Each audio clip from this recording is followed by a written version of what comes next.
Hello everybody, it's SLUSHIE, and today we're going to be taking a look at Fantasy Island. Oh my god, that's really her. Rourke, this is not what I meant.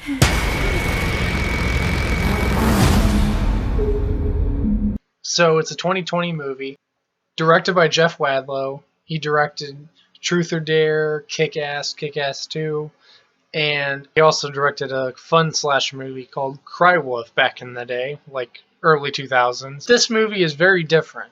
It's based off of a TV series from way back in the day, like I think the 70s, 80s, somewhere around there. I've seen a couple episodes of it. It's pretty cool.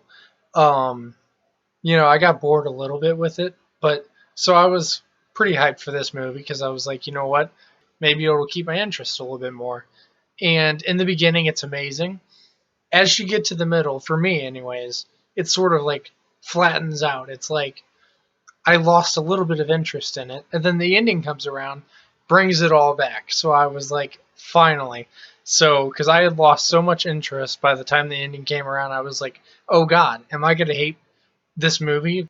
Like, is this going to be one of those movies that I absolutely hate? No. I do enjoy this. It's not nothing mind-blowing. It's not spectacular. It's not even amazing. I'd say it's decent. It's good. Okay? It's good. It's not what I expected, but sometimes your expectations and your hype is going to cause a little bit of letdown for you anytime you overhype a movie or something like that or expect too much. And that was the case with Fantasy Island. I think I expected a little too much out of it, and that caused a little disappointment, but it's still a fun movie. People die here. Very enjoyable. And in general, the actors in this film, amazing. They all did really good. Lucy Hale is amazing in this movie. Michael Pena as Rourke is pretty cool. He's not creepy or disturbing like the guy in the original TV series, but he plays the character okay. It's the best you can really do, besides using the original guy. So you know what? It's as good as it could be, being a remake to a TV show from the 70s/80s. So you know what? I recommend it. I give this movie, I guess I'll give it a 7 out of 10, which is pretty good. It's decent. It's an average score. And you know what? I feel like that kind of makes it seem like it's a bad movie by not giving it like a 9 or 10 out of 10, 9 out of 10, 8 out of 10. But it's a good movie.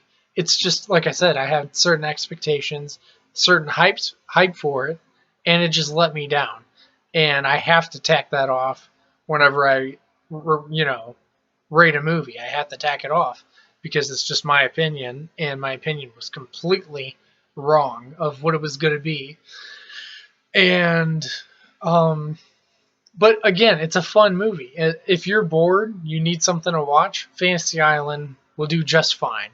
If you're looking for anything scary, though, don't go to Fantasy Island for that, because Fantasy Island does not have the scares.